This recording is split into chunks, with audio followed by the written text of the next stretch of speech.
hiki ninachoweza kusema tu ni kwamba mimi kama kiongozi wao, kwa kusaidiana na viongozi wasaidizi wangu, kwa maana makamu mkuu wa chuo na sasa hivi tuna baraza vile vile tunafanya nao kazi, hatuna budi kwa kweli kusema tunapata faraja ya kuona chuo mwaka hadi mwaka kinazidi kukua.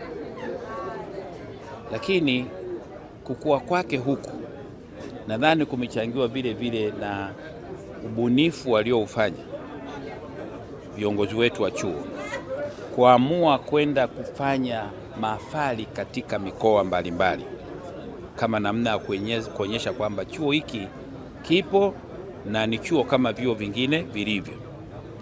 Nadhani imesaidia sana kuongeza idadi. Lakini nadhani vizuri vile vile Watanzania wakajua tu mfumo huu wa elimu kwa njia ya masafa ni mfumo upo duniani kote.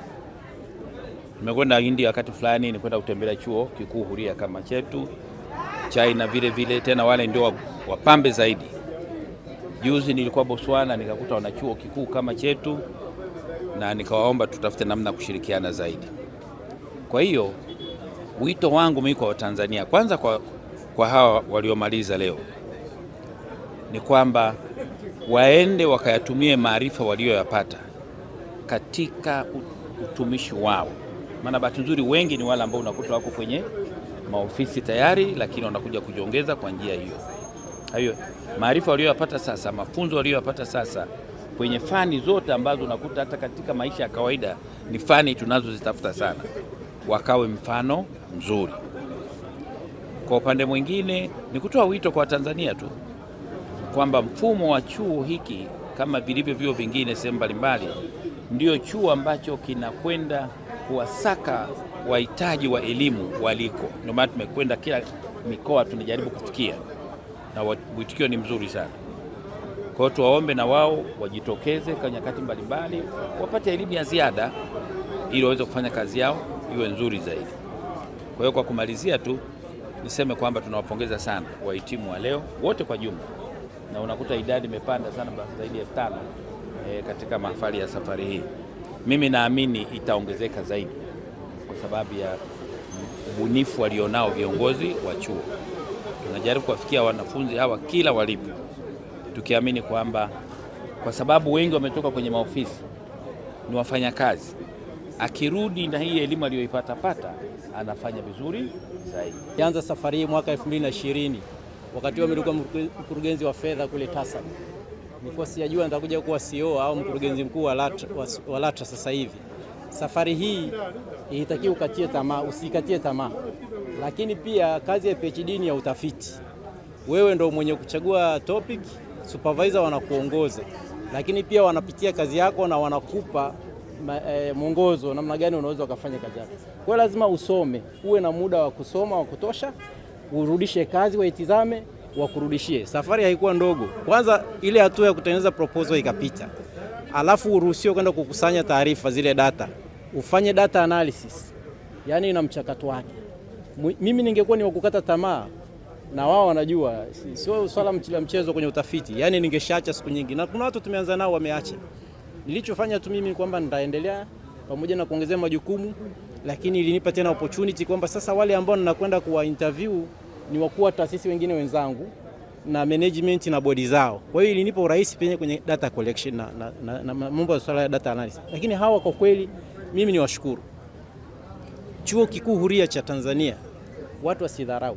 Hata Mheshimiwa Rais kasoma Chuo Kikuu Huria cha Tanzania. Leo ndio rais wetu. Chuo hiki kina miundombinu rafiki ya kusoma popote ulipo. Leo katika mahafali yao kuna watu 32 wamegraduate leo kutoka nje ya nchi. Sasa mimi binafsi kama ningesema siwezi naacha, kwa kweli ningekuwa nimeacha. Lakini supervisor wangu una muda unatakiwa utoe report ya progress. Sasa kama unaona unasoma kwa leisure, sio lengo la kufanya utafiti usaidie, utakuwa umepata hasara sana. Mimi utafiti wangu nimefanya katika yale maeneo ambayo ni fani yangu ya masuala ya utawala bora kwenye masuala ya ukaguzi na utoaji wa taarifa za fedha. Kwa kuwa ni eneo langu la utafiti na nilisoma huko nyuma kuanzia uhasibu, mpaka nafika sasa nafanya utafiti katika eneo hili, na mapendekezo yangu ni kwenda kuboresha, na nimeangalia zaidi pia taarifa ya mkaguzi na mdhibiti mkuu wa hesabu za serikali kuona namna gani zile bodi za ukaguzi zinatekeleza yale mapendekezo ya CAG pamoja na mapendekezo ya kamati ya bunge ya usimamizi katika masuala ya fedha.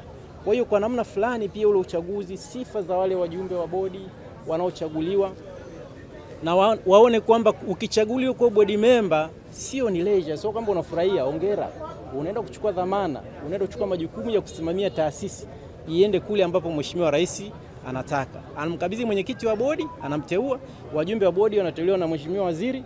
Sasa nyinyi wengine ambao sasa mnakwenda kwenye bodi, mjue kwamba mmechukua dhamana ya kuhakikisha taasisi inakwenda na kote. Kwa hiyo chuo kikuu huria wanachofanya kwa kweli ni mazingira rafiki sana.